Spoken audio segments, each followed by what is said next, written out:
ओ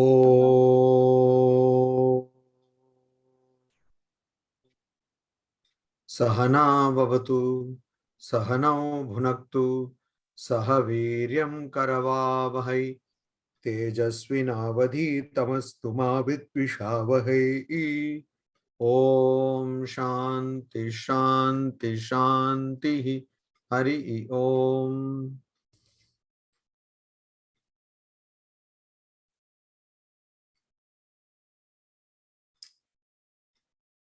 আমরা দেখছি ভগবদ গীতা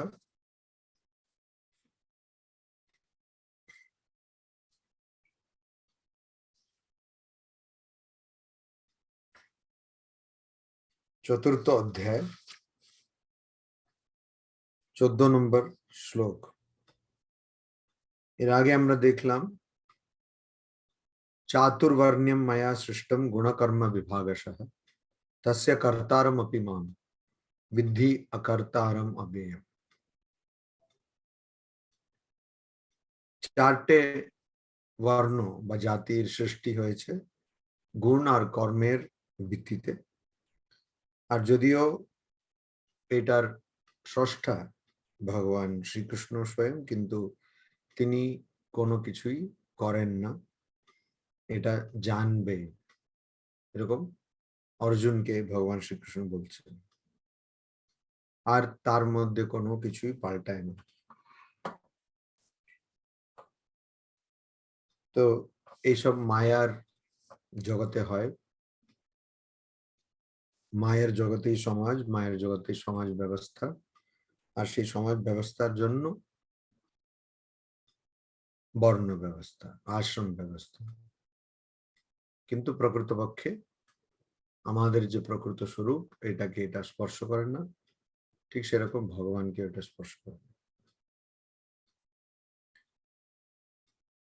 ভগবদ গীতাতে আমাদের লক্ষ্য করতে হবে যে প্রতি মুহূর্তে ভগবান শ্রীকৃষ্ণ আমাদের প্রকৃত স্বরূপটাকে মনে করে দিচ্ছেন। যখন একটু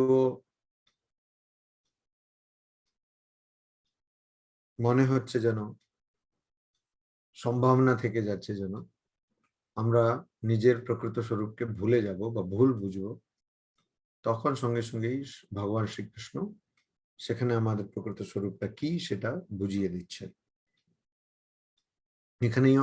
এখানেও যখন বললেন যে আমি এই চারটে বর্ণ সৃষ্টি করেছি, সঙ্গে সঙ্গে বলে দিচ্ছেন যে আমি কিছু সৃষ্টি করি না, আমি কোনো কাজই করি না। তো উনি করেন না মানে আমাদেরও প্রকৃত স্বরূপ এটাই যে আমরা কোনো কাজ করি না।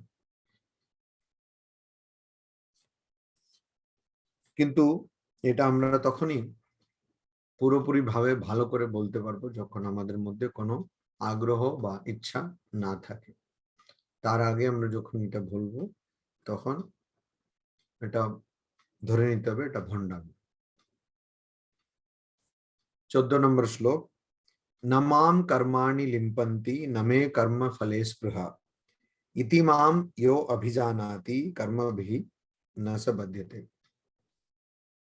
কর্মাণি কর্মগুলো মাম আমায় না লিম্পন্তি আমার উপরে দাগ ছাড়ে না, মানে আমাকে কলঙ্কিত করে না, অর্থাৎ আমার উপরে তার কোনো প্রভাব হয় না।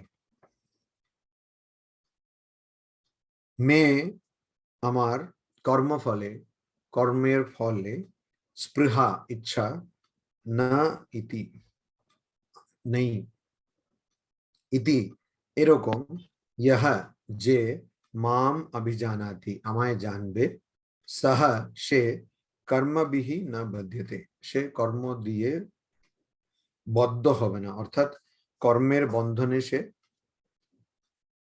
আটকাবে না কখনো। এই যে শ্লোকটা রয়েছে চতুর্থ অধ্যায়ের 14 নম্বর শ্লোক, এর সঙ্গে সঙ্গে সঙ্গে আমাদের এর সম্পর্ক বা এর সম্বন্ধ রয়েছে শ্লোক নম্বর দ্বিতীয় অধ্যায়ের 47 নম্বর শ্লোকের সঙ্গে। দ্বিতীয় অধ্যায়ের 47 নম্বর শ্লোকে কি বলছেন? দ্বিতীয় অধ্যায়ের 47 নম্বর শ্লোক বলছেন, ভগবান শ্রীকৃষ্ণ বলছেন, সেটা কর্মযোগের একদম খুবই প্রধান শ্লোক বলতে পারেন।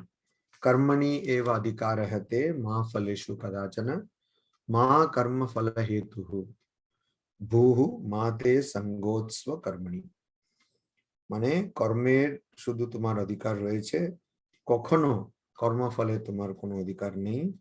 কর্মফলের যে কারণ সেই কখনো হও না, আর অকর্মের সঙ্গে কখনো আসক্ত হও না। তার মানে তোমায় কর্ম করে যেতে হবে, কিন্তু কর্মফলের কোনো ইচ্ছা থাকবে না। এই কথাটা অর্জুনকে ভগবান শ্রীকৃষ্ণ বলেছেন দ্বিতীয় অধ্যায়ে 47 নম্বর শ্লোকে। সেই কথাটা এখানে চতুর্থ অধ্যায়ে 14 নম্বর শ্লোকে ভগবান বলছেন যে আমি সেটা করি। নামাম কর্মাণি লিম্পন্তি, আমায় কর্ম আসক্ত করে না। এখানে বলছেন না কর্ম ফল হেতু ভূমা, তুমি কখনো কর্মফলের কারণ হও না। তার মানে তুমি কখনো তোমার মধ্যে আসক্তি থাকবে না। ভগবান বলছেন ওনার মধ্যে আসক্তি নেই। তারপরে বলছেন নামে কর্মফলে স্পৃহা, আমার কর্মফলের কোনো ইচ্ছা নেই। কর্মণি এব অধিকার হতে মা ফলেষু কদাচন, তোমার শুধু কর্মের অধিকার, ফলে কখনো নয়। তো এটা যেটা অর্জুনকে বলছেন সেটাই দ্বিতীয় 2 অধ্যায়ের পরে ভগবান বলছেন যে আমিও সেটাই করি। আমাদের উপদেশ দেওয়াটা খুব সহজ। স্বামীজি বলছেন, স্বামী বিবেকানন্দ বলছেন, ভগবান শ্রীকৃষ্ণের জীবন থেকে বা ভগবান শ্রীকৃষ্ণের উপদেশ থেকে আমরা যদি কিছু বুঝে উঠতে পারি, সেটা হচ্ছে ভগবান শ্রীকৃষ্ণ কত নিঃস্বার্থ ছিলেন, নিঃস্বার্থপরতা ওনার জীবনে কত বেশি আছে, এটা আমরা জানতে পারি। তো সেইটা এখানে আমরা দেখতে পাচ্ছি যে ভগবান যে কথাটা বলছেন তুমি করো, সেই কথাটা উনি নিজেও কিন্তু করছেন। ইতিমাম, তো ওখানে বলছেন যে এরকম আমায় যে জানবে তার কর্মর সঙ্গে বন্ধন হবে না। কেন হবে না? প্রথম কারণ এটাই যে তখন সে জানবে ভগবানের প্রকৃত স্বরূপটা কি, যদি ভক্ত হয়। আর যদি জ্ঞানী হয় তাহলে জানবে যে আমি আর এই যে পরম তত্ত্ব সেটা অভিন্ন। অভিন্ন থাকার জন্য আমার স্বভাব আর পরম তত্ত্বের স্বভাব এক থাকবে। তখন যদি পরম তত্ত্বকে কোনো কর্ম বদ্ধ করতে পারে না, পরম তত্ত্বের কোনো কর্মে কোনো ইচ্ছা না থাকে, তার মানে আমার মধ্যে থাকবে না। এইরকম যে জানবে সে তার স্বরূপটাকে ভগবান পরমাত্মা বা পরম তত্ত্বের সঙ্গে মিলিয়ে দেখে সে নিজেও কর্ম থেকে মুক্ত হয়ে যাবে। এটাই হচ্ছে এখানে মানে, এটার মানে হচ্ছে এটা, অর্থ হচ্ছে এটা। তো কর্মাণি মাম না লিম্পন্তি, তো এই যে যত প্রপঞ্চই সবকিছু হচ্ছে, সেটা আবার পরের অধ্যায়গুলোতে আমরা দেখবো যে সবকিছু, যেমন একাদশ দ্বাদশ অধ্যায়তে দেখবো যে সবকিছু, দশম আর একাদশ অধ্যায়তে দেখবো যে সবকিছু যা প্রপঞ্চে হচ্ছে সবকিছু কিন্তু ভগবানের ইচ্ছায় হচ্ছে। তা যদি হয় তাহলে এটা কি কথা আবার যে আমি কোনো কর্ম করছি না? তার মানে এটা কোনো ইচ্ছার জন্য হচ্ছে না। ঋতম বলে, ঋতম, ঋতম মানে একটা শৃঙ্খলাবদ্ধ ভাবে হয়ে যাচ্ছে, এটা পরম্পরাগত ভাবে শৃঙ্খলাগত ভাবে হয়ে যাচ্ছে, কিন্তু এটা কোনো আসক্তির জন্য বা কোনো ইচ্ছার জন্য হচ্ছে না। এটা আমাদের বুঝতে হবে, ইচ্ছার জন্য হচ্ছে না। এই জন্য আমরাও যখন কর্ম করব আমাদের কিন্তু কর্মটাকে কর্মের প্রকৃতিতে বা কর্মের স্বভাবে ছেড়ে দিতে হবে। মানে আমরা কর্ম কোনো ইচ্ছার জন্য করব না, কিন্তু কর্মের স্বভাবে সে কর্ম নিজেই একটা প্রবাহ, একটা ধারা, একটা পথ খুঁজে বার করবে। সেরকম যে মানে এটা হচ্ছে পুরো আত্মসমর্পণের বা শরণাগতির ভাব। তো সেই ভাবটা যখন আমি ভগবানের সম্বন্ধে জানবো, পরমাত্মার সম্বন্ধে জানবো, পরম তত্ত্বের সম্বন্ধে জানবো, সেই ভাবটা আমার নিজে থেকেই আমার মধ্যে চলে আসবে। এটাই হচ্ছে কথা, নিজে থেকে আমার মধ্যে চলে আসবে। एवं ज्ञात्वा कृतं कर्म पूर्वैरपि मुमुक्षुभिः कुरु कर्मैव तस्मात् त्वं पूर्वैः पूर्वतरं कृतम्। এখানে একটা ভালো কথা বলছেন, এবং এইভাবে জ্ঞাত্বা জানার পরে, মানে এটা জানার পরে, যেটা আগের শ্লোকে বলা হয়েছে সেটা জানার পরে, পূর্বৈহি যেটা পূর্বপুরুষ, মুমুক্ষুবিহি যারা মুমুক্ষু অর্থাৎ যারা অর্থাৎ যারা মোক্ষের ইচ্ছুক ছিলেন, যারা মোক্ষ চাইছিলেন, মোক্ষ চাইছেন, আপি তারাও কর্ম কৃতম, তো তারাও কিন্তু কাজ করেছেন, তসমাৎ সেজন্য, তাই তুমি পূর্বৈহি পূর্বতরম, যেমন তোমার পূর্বপুরুষরা আগের কালে মানে পুরোনো দিনে করেছে, কৃতম কর্ম এব কুরু, তুমিও সেইটাই করো। এখন প্রথমে ভগবান শ্রীকৃষ্ণ দ্বিতীয় অধ্যায়ে অর্জুনকে বলছেন যে দেখো, তুমি শরীর নও, তোমার সামনে যারা দাঁড়িয়ে আছে এরাও শরীর নও, না এরা শরীর না, তুমিও শরীর নও। এই জন্য তুমি যে ভাবছো যে তুমি সবাইকে মারবে, তুমি মরে যাবে ইত্যাদি সব ভুল ভাবছো, শুধু শরীরটা যাবে, তুমি তো যাবে না। ঠিক সেরকম এখানে বলছেন যে দেখো, কর্ম তোমায় করতে হবে, কেন আত্মা বা তোমার প্রকৃত স্বরূপ সেটা কর্ম করছে না। কর্ম করছে কে? কর্ম করছে অন্তঃকরণ, মন বা শরীর। অতএব তোমাকে কর্ম তো করতে হবে। কিরকম করতে হবে? এটা জানতে হবে যে আমি কোনো কর্ম করি না, ভগবান বলছেন আমার কর্মে কোনো ইচ্ছাও নেই, আর কর্মফল আমাকে কলঙ্কিত করতে পারে না, মানে আমার গায়ে লাগে না আর কি, সোজা কথা। তো সেই জন্য এটা জানার পরে কিন্তু তোমাকে আগের মতনই কর্ম করে যেতে হবে। যেমন তোমার যারা পূর্বপুরুষ ছিলেন, যদিও তারা মুমুক্ষু বিহি আপি, যদিও তারা মোক্ষের কামনা ছিল তাদের, তারাও কিন্তু কর্ম করে গেছে। এটা একটা খুব বড় কথা, যেটা খুবই দুর্ভাগ্যের বিষয়, আজকে আমরা ভুলে যাচ্ছি। ধর্ম বা আধ্যাত্মিকতা কোনোদিন কর্মকে এড়িয়ে যাওয়ার পথ ছিল না। সন্ন্যাস হলেও সেটা কর্মকে এড়িয়ে যাওয়া না। কর্ম সন্ন্যাসীও কিন্তু তার কর্মকে, অন্য কর্ম বেছে নিচ্ছে, তাকেও কর্ম করতে হচ্ছে, আর সেটা কিন্তু কর্মকে এড়িয়ে যাওয়া, কোনো এসকেপিজম নয়। মা শারদা দেবী বলছেন যে একজন ব্রহ্মজ্ঞানী বা যার ভগবান লাভ হয় তার কি দুটো সিং বেরোয়? সে আগের মতনই কাজ করে।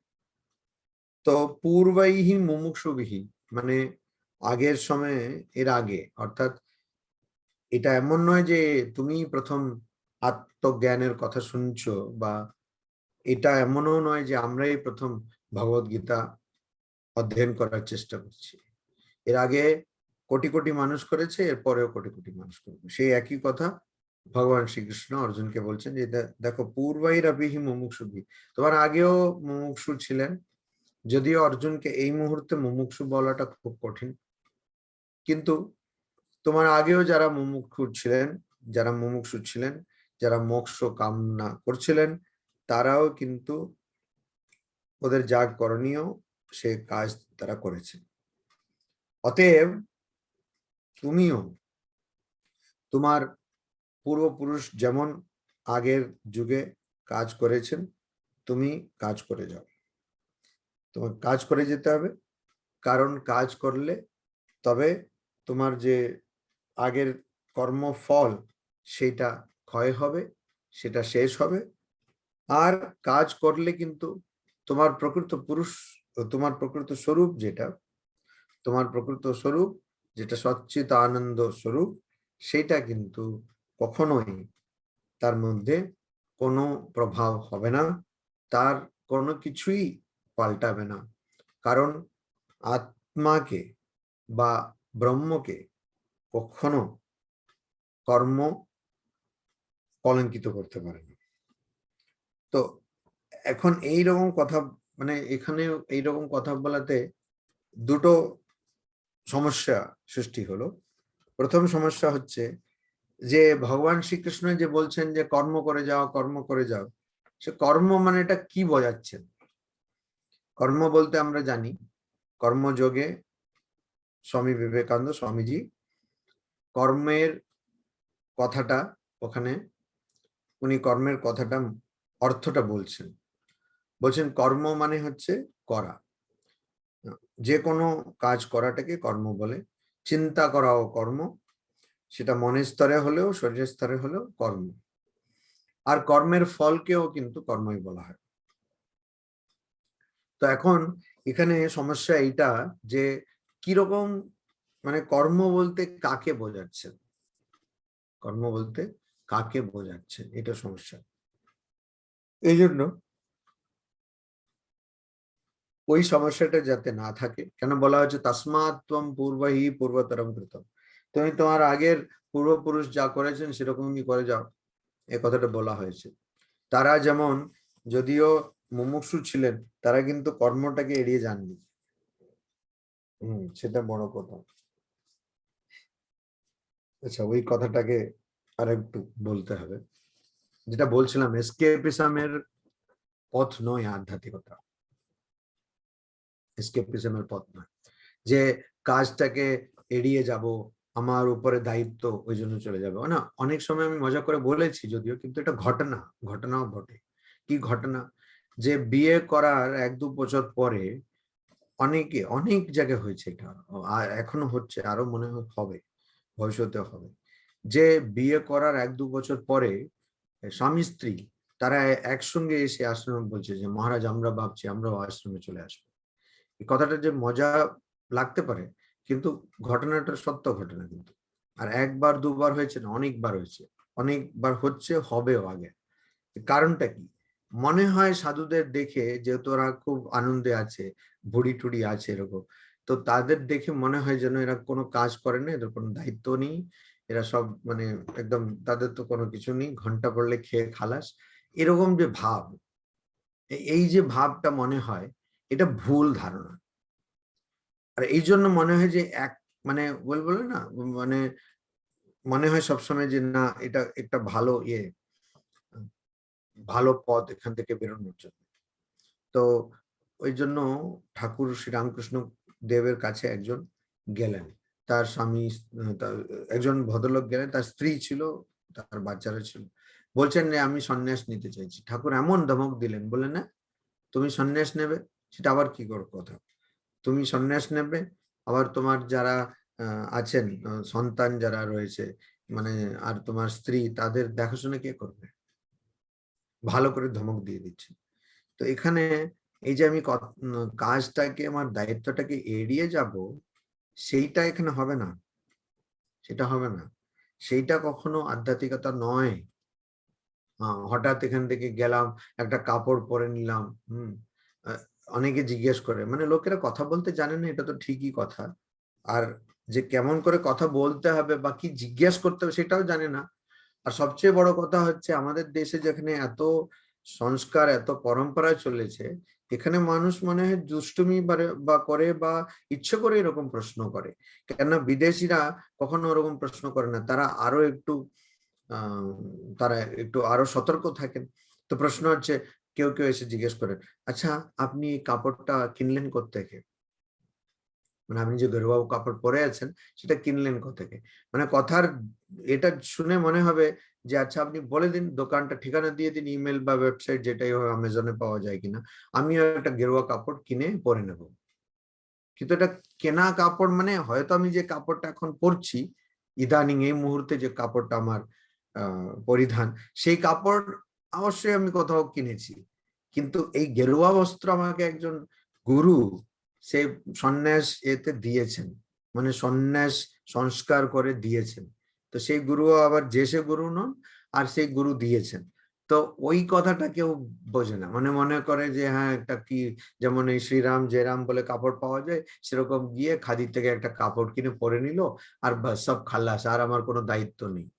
তো বলছে না, পূর্বৈহি পূর্বতরম কৃতম, তুমি এগুলো জানলে ঠিকই যে তোমার কোনো কর্ম কোথাও লাগে না, আমার কোনো কোথাও কর্ম লাগে না, কিন্তু আগের মতন তোমাকে কর্ম করতে হবে, কারণ কর্ম তো আর কোথাও লাগছে না, তো তো তোমার করতে অসুবিধাটা কি? কর্ম তার মানে তুমি কর্ম করবে, কর্মে আসক্ত হবে না, কর্ম ফলেই বা আসক্ত হবে না, কিন্তু কর্ম থেকে আচ্ছা এখন তো আমি কর্মতে আসক্ত নই, চুপচাপ বসে থাকি, তা চলবে। ওই জন্য আমি বললাম দ্বিতীয় অধ্যায়ের 47 নম্বর শ্লোকের সঙ্গে সম্পর্ক। ওখানে বলছেন তুমি কখনো তোমার অকর্মের সঙ্গে আসক্তি হবে না, মানে কিছু আমি বলছি শুধু কর্ম, কর্মণি এব অধিকার হ্যাঁ, তে অধিকার হ্যাঁ কর্মণি এব, তোমার অধিকার শুধু কর্মেই আছে, কর্মে ফলে নেই। এই জন্য তুমি কি করবে? তুমি বলবে না না তাহলে কর্ম করে লাভটা কি? মানে যেন একটা জায়গায় চাকরি করছো, মাইনে না পেলে আমি কাজটাই করব কেন, এরকম যদি ভাব আসে, তো সঙ্গে সঙ্গে ওখানে শ্রীকৃষ্ণ দ্বিতীয় লাইনে বলে দিচ্ছেন যে না তা হবে না। তুমি অকর্মের সঙ্গে, মানে কর্ম না করে তুমি থাকতে পারবে না, মানে আসক্ত কর্মের, অকর্মের সঙ্গে আসক্তি তোমার হবে না, সেটা চলবে না। এইটা মনে রাখতে হবে, এটা খুব দরকার। আর তখন আরেকটা প্রশ্ন যে উঠছে, যে সেই প্রশ্নটা হচ্ছে এই এত কর্ম কর্ম করছেন যে কর্ম মানেটা কি? ওইটার উত্তর আমি অনেকবার এটাও বলেছি, গীতার প্রত্যেক শ্লোকের আগের শ্লোক আর পরের শ্লোকের সঙ্গে একটা সম্পর্ক রয়েছে, সেই সম্বন্ধটা খুঁজে বার করাটাই গীতার একটা খুব ভালো অধ্যয়ন হবে। শুধু একটা অধ্যায়ের মধ্যে নয়, একটা অধ্যায়ের শেষ শ্লোকের পরের অধ্যায়ের প্রথম শ্লোকের সঙ্গে সম্পর্ক রয়েছে, এমনকি গীতার শেষ শ্লোক আর গীতার প্রথম শ্লোকের সঙ্গে সম্পর্ক রয়েছে, মানে প্রত্যেক শ্লোকটা একটা শ্লোকের সঙ্গে যেন একটা মালার মতন, সে তার সঙ্গে তার সূত্র ধরে তার একটা সম্পর্ক রয়েছে। তো সেই সম্পর্কটা খুঁজে বার করতে হবে, এটা একটা কথা, এটা একটা কাজ। তো 16 নম্বর শ্লোকে চতুর্থ অধ্যায় ভগবান শ্রীকৃষ্ণ বলছেন কিম কর্ম কিম অকর্মেতি কবয়োপ্যত্র মোহিতাঃ তত্তে কর্ম প্রবক্ষ্যামি यत् ज्ञात्वा मोक्ष्यसे अशुभात्। বলছে কবয়োপ্যত্র মোহিতাঃ কিম কর্ম, কিম মানে কি, কর্ম মানে কোনটাকে কর্ম বলবো, কিম অকর্ম আর কোনটা অকর্ম মানে যেটা কর্ম নয় আর কি, ইতি এইভাবে অত্র এই বিষয়ে এই সম্পর্কে কবয়ঃ ঋষিরা মুনিরা সাধুরা অপি তারাও মোহিতাঃ, তারাও পুরো মোহিত, মানে তারাও জানে না, তারাও খুব কনফিউজড হয়ে রয়েছে, তারাও মোহিত। अतः এই জন্য, अतः এই জন্য, এই জন্য কি, अतः यत् ज्ञात्वा, अतः মানে ওটা अतः ওখানে যোগ করা হয়েছে, अतः শ্লোকে নেই, अतः কথাটা যোগ করা হয়েছে। यत् যেটা, জ্ঞাতवा জানার পর, অশুভাৎ মোক্ষসে অশুভ থেকে তুমি মুক্তি পাবে, মানে যেটা জানার পর অশুভ থেকে বা অশুভ জিনিস থেকে তুমি মুক্ত হবে, সেই সেই তৎ সেই জিনিসটা তে তোমায় কর্ম প্রবক্ষ্যামি, আমি বলবো, আমি বলবো মানে আমি তোমাকে বলবো যে কর্মটা কি, আর প্রকৃত কর্মটা কি সেটা জানার পরে তোমার কি হবে, তুমি অশুভ থেকে মুক্ত হবে, অর্থাৎ বন্ধন থেকে মুক্ত। অশুভ মানেটা কি এখানে? অশুভ, দেখুন অদ্বৈত বেদান্তে পাপ, অশুভ, ভুল সব এক। কি অশুভ, কি ভুল, কি পাপ, কি বোকামো, সব এক। কি সচ্চিত আত্মা শরীরটাকে আমি ভেবেছি, সচ্চিত আত্মা শরীরটাকে বলছি, সচ্চিত আত্মাকে, আমার সচ্চিত আনন্দ স্বরূপ আত্মাকে আমি ভেবেছি কি শরীর, মন, প্রাণ, বুদ্ধি আর আনন্দময় কোষ, এই পঞ্চকোষ ভেবে রেখেছি। এটাই হচ্ছে ভুল, এটাই হচ্ছে পাপ, এটাই হচ্ছে অশুভ, এটাই হচ্ছে যত গন্ডগোলের মূল। তো কোনটা ভুল কোনটা অশুভ সেটা আমি তোমায় বলে দেব, বলবো। আর এটা বলবো যেটা থেকে তুমি ওই বারবার মৃত্যু আর বারবার জন্মর চক্র থেকে তুমি বেঁচে যাবে। এটা বললে কি হবে, তুমি বারবার জন্ম মৃত্যু চক্র থেকে বেঁচে যাবে, তুমি বাঁচবে, এটা আমি তোমাকে বলে দেব। তো এখানে জন্ম মৃত্যু চক্র থেকে বাঁচতে হবে, এটাই হচ্ছে কথা, মানে মোক্ষ লাভ করবে। আমি তোমাকে এটা বলে দেব যেটা দিয়ে তুমি মোক্ষ লাভ করবে। মোক্ষে অশুভাৎ, এটা আমি তোমাকে বলে দেব, এই কথাটা এখানে বলা আছে। তো এখানে আরেকটা কথা কি বলা আছে, কবয়োঃ অপি অত্র মোহিতাঃ।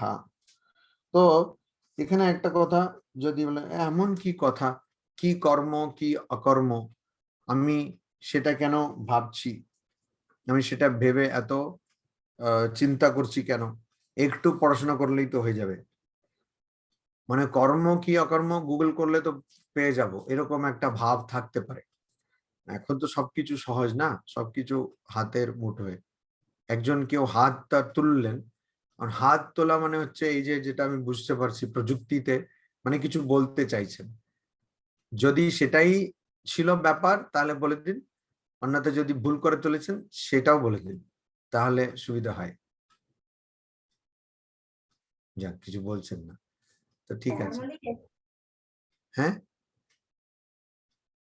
আচ্ছা ঠিক আছে। কি? আচ্ছা, তো এখানে ওইরকম যদি কেউ ভাবে, আচ্ছা কর্ম কি সেটা তো আমি বুঝে নেব, সেটা আমি কোনো গ্রন্থের অধ্যয়ন করে আমি শিখে নেবো, পড়ে নেব, এরকম কেউ যদি মনে করে, তাহলে সেটা সেটা কি, সেটা ভুল, সেটা হবে ভুল।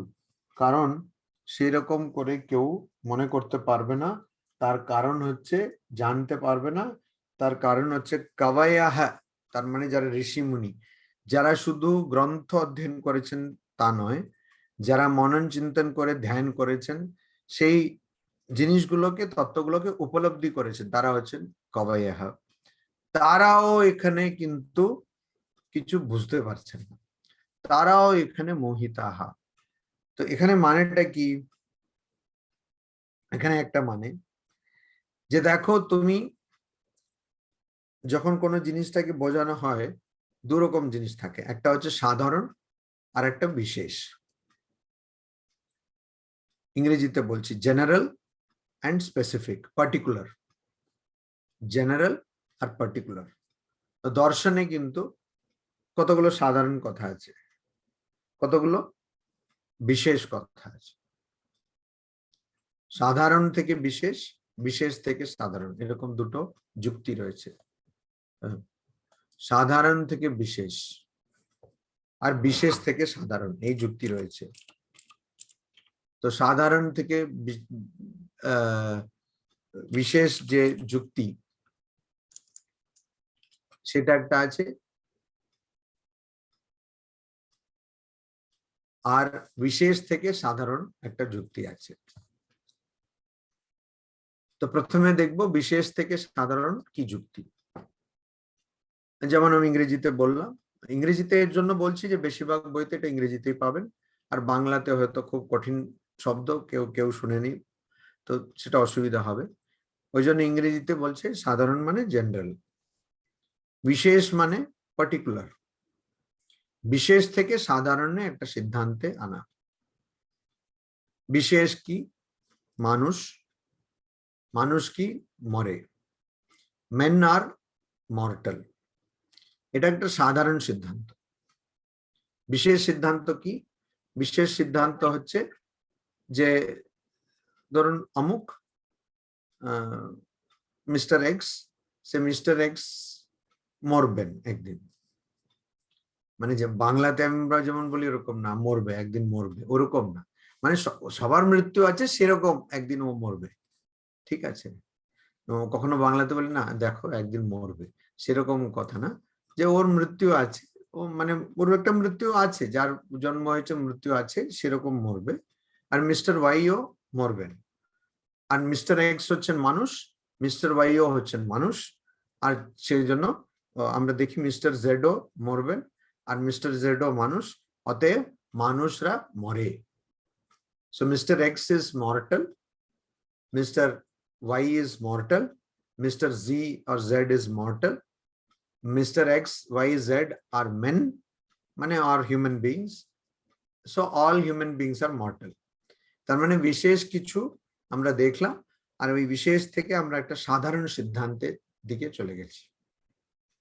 উল্টোটা আছে, এটাকে বলে, এই যে বিশেষ থেকে সাধারণটাকে যাওয়াটাকে বলে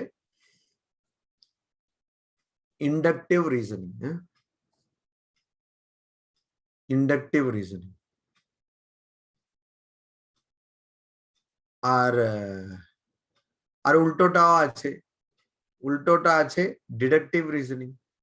আর ডিডাকটিভ রিজনিংটা কি? ডিডাকটিভ রিজনিং আমি ভুল বলেছি, প্রথমটা হচ্ছে ডিডাকটিভ রিজনিং নাকি? হ্যাঁ, তো না, ঠিক বলেছি, ইন্ডাকটিভ রিজনিং হচ্ছে যে বিশেষ থেকে সাধারণে যাওয়া, আর ডিডাকটিভ রিজনিং হচ্ছে সাধারণ থেকে বিশেষে যাওয়া। তো সাধারণ থেকে বিশেষে যাওয়া, তো এই ডিডাকটিভ রিজনিং আছে আর ইন্ডাকটিভ রিজনিং। ইন্ডাকটিভ রিজনিংটা আমি দেখে নিলাম, আমরা বললাম। তো ডিডাকটিভ রিজনিংটা দাঁড়ান, ডিডাকটিভ মানে সাধারণ থেকে বিশেষে যাওয়া, এটা হচ্ছে ডিডাকটিভ। সেই ডিডাকটিভ রিজনিংটা সেটা হচ্ছে মানে সেটা একটা যুক্তি আর কি। তো সেটা কিরকম হবে, সেটা এরকম,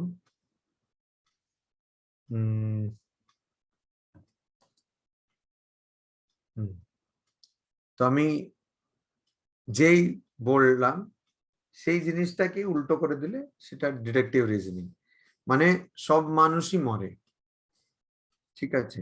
মিস্টার এক্স হচ্ছেন একজন মানুষ,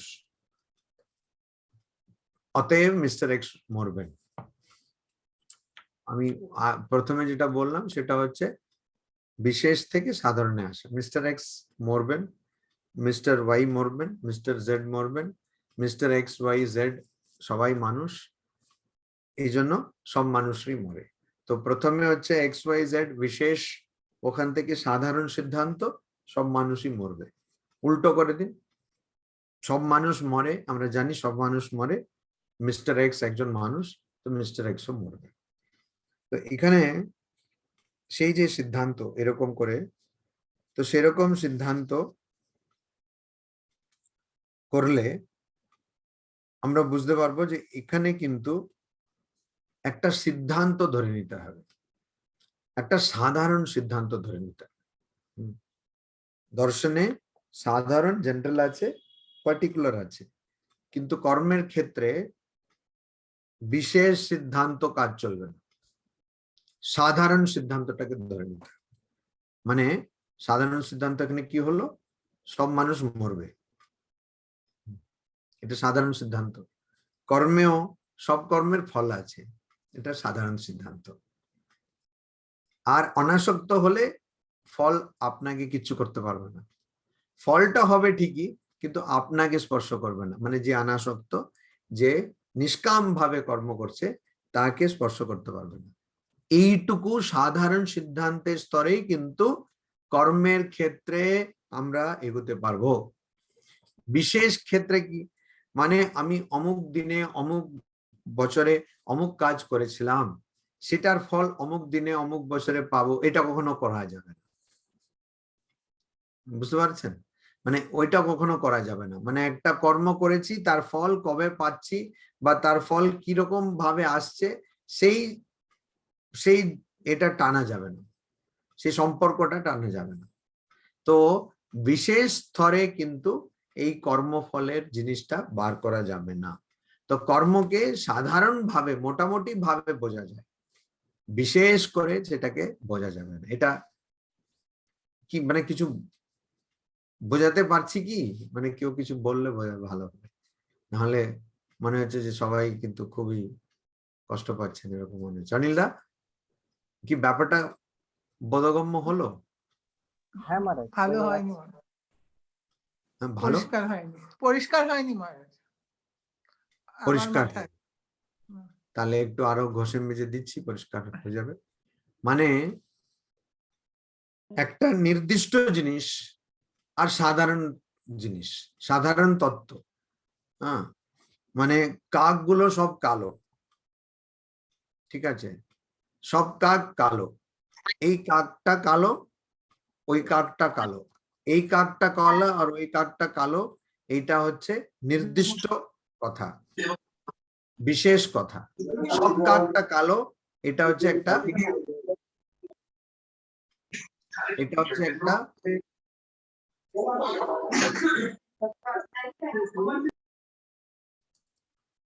এটা একটা হচ্ছে জেনারেল কথা, সাধারণ কথা। তো এখন কর্মের ক্ষেত্রে কিন্তু আমরা সাধারণভাবে সিদ্ধান্তে আসতে পারি যে সব কর্মের ফল হবে, আর অনাসক্ত ভাবে কর্ম করলে ওর কোনো ফল হবে না। কিন্তু আমরা নির্দিষ্ট কর্মের কি ফল হবে সেরকম আমরা ভাবতে পারবো না, সেটা বার করতে পারবো না। মানে স্পেসিফিক্যালি এই কর্ম, এই যে আপনি আজকে গীতা শুনছেন, এইটার কি ফল হবে সেটা আমরা কখনো বার করতে পারবো না। এখন কি বুঝতে পারলেন? এখন কি পরিষ্কার হলো? অনেকটা হয়েছে। তাও ছাড়ছেন না, বলছেন না হয়নি। কি করবো? না না, আপনি কি অন্যদের জিজ্ঞেস বুঝতে পারেননি সেটা বলুন না। মানে আপনি কর্ম করলে ফল হবে, ফল আপনাকে ভোগ করতে হবে। প্রথমটা ক্লিয়ার, সেকেন্ডটা কি? যেটা জেনারেল হলো, জেনারেল যে কাকেরা কালো, এই কাক কালো, ওই কাক কালো, যে জেনারেল কনক্লুশন ইজ সব কাকেরাই কালো। হ্যাঁ, এখন কর্মর সঙ্গে যেটা আপনি বলছেন সেটা প্লিজ আরেকবার একটু বলে দিন। না না, কর্মের সঙ্গে এটাই যে আপনি কর্ম করছেন, তো সাধারণ সিদ্ধান্ত হচ্ছে যে কর্ম করলে তার ফল হবে। হ্যাঁ, কিন্তু কোন কর্মের কোন ফল হবে সেরকম আপনি ম্যাচ দ্য ফলোইং করতে পারবেন না। আচ্ছা, যে আপনি এখন গীতা শুনছেন, এই যে গীতা শোনার কর্মের কি ফল হবে? বলে কালকে আজকে গীতা শুনলেন, কালকে আপনার ভালো ঘুম হলো, বলে ও আজকে আমার ভালো ঘুম কেন হয়েছে? গীতা শুনেছি বলে। গীতা শুনেছেন বলে আপনার ভালো ঘুম হয়নি, গীতা শোনার সময় আপনার ঘুম এসে গেছিল, সেটা আলাদা কথা, ছাড়ুন, ওটা মজা করা। মানে কথাটা হচ্ছে গীতা শোনার সঙ্গে তার ফল যে আপনি ভালো ঘুম পেয়েছেন সেরকম তার সম্বন্ধ টানা যাবে না। বুঝতে পারছেন? এই কর্মের এই ফল এরকম করে বার করা যাবে। এবার ক্লিয়ার হয়েছে, ভালো হয়েছে। আমিও ছাড়তাম না, আপনিও ছাড়লেন না, ভালো করেছে। তো কিম কর্ম, তো এইটাই হচ্ছে এখানে মোহিতাহা। এখানে কবয়ঃ আপি অত্র মোহিতাহা, তারা কেন মোহিত এখানে? কারণ এরকম করে একদম নির্দিষ্ট ওরকম ধরে বলা যাবে না, মোটামুটি বুঝতে পারবেন যে আমি যদি নিজেকে কর্তা মনে করি তাহলে আমি যা কর্ম করব তার ফল হবে, আর এবং ফল আমি যদি নিজেকে কর্তা না মনে করি তাহলে আমার কোনো ফল হবে না, কর্মের ফল হবে না। এইটুকু বোঝা যাবে, তার বেশি আর বোঝা যাবে না। মানে খুব স্পেসিফিক ওরকম করে আমরা বলতে পারবো না। ঠিক আছে, তারপরে বলছেন 17 নম্বর শ্লোকে বলছেন कर्मणो ह्यपि बोद्धव्यम बोद्धव्यम च विकर्मणः अकर्मणश्च बोद्धव्यम गहना कर्मणो गतिः। বলছেন এখানে দেখো এটা কেন হবে, কেন আমি যে আগের শ্লোকে বললাম কেন, যে তোমাকে আমি এমন কর্মটা কি সেটা বলে দেবো, ঠিক ঠিক কর্মটা কি বলে দেবো, যেটা দিয়ে তুমি মুক্ত হয়ে যাবে। তো কেন? কেননা নিশ্চয়ই, কেননা কর্মণঃ আপি বোদ্ধব্যম, তোমাকে কর্মকেও বুঝতে হবে। কর্মকে বুঝতে হবে মানে কর্মের যে স্বভাব সেটাকে বুঝতে হবে। বিকর্মণঃ চ আপি চ বোদ্ধব্যম, তোমাকে বিকর্মণঃ বুঝতে হবে। বিকর্মণ মানে যেটা নিষিদ্ধ কর্ম, বিকর্মণঃ, বিকর্মা মানে নিষিদ্ধ কর্ম, নিষিদ্ধ কর্মটা বুঝতে হবে। আকর্মণঃ মানে যেখানে কর্ম নেই আর কি, সেইটাও বোদ্ধব্যম, সেটাও বুঝতে হবে। কর্মণঃ গতিঃ গহনা, এগুলো তোমাকে বুঝতে হবে। দেখো তুমি এটা ভেবো না যে কি কর্ম কি অকর্ম সেটা পট করে বুঝে বুঝে নেবে না, তোমাকে কর্ম কি বুঝতে হবে, ভালো কথা, মানে কর্মের প্রকৃত স্বভাব কি সেটা বুঝতে হবে। আচ্ছা, যেটা নিষিদ্ধ কর্ম, যেটা করতে নেই, বারণ করা আছে, সেরকম কর্মের কি স্বভাব সেটাও বুঝতে হবে, তার কি প্রকৃতি। আচ্ছা, যেখানে কোনো কর্ম নেই, ইনঅ্যাকশন, অকর্ম, সেইটারও স্বভাব বুঝতে হবে। শেষে ভগবান শ্রীকৃষ্ণ স্বয়ং বলছেন কর্মণঃ গতি গহনা, গহনা কর্মণ গতি, মানে কর্মের যে প্রকৃতি, গতি মানে প্রকৃতি, সেটা খুবই গহন। গহন অর্থাৎ সেটাকে বোঝা যায় না, সেটাকে বোঝা যায় না। তো আমি তোমাকে প্রকৃত কর্ম বলে দেব, কেন বলছি, কেননা এটা বোঝা কিন্তু খুব কঠিন। কর্ম কি সেটা প্রকৃতপক্ষে বোঝা খুব কঠিন। তুমি যদি ভাবো যে আমি চট করে কোনো গ্রন্থ পড়ে বা কাউকে জিজ্ঞেস করে ভেবে নেব, বুঝে নেব, তো সেটা কিন্তু হবে না। এরপরের শ্লোকটা একটু বেশি বলতে হবে, এজন্য আজকে এখানেই শেষ করছি। ওম শান্তি শান্তি শান্তি, হরি ওম তৎসৎ। श्री राम कृष्णार्पणमस्तु।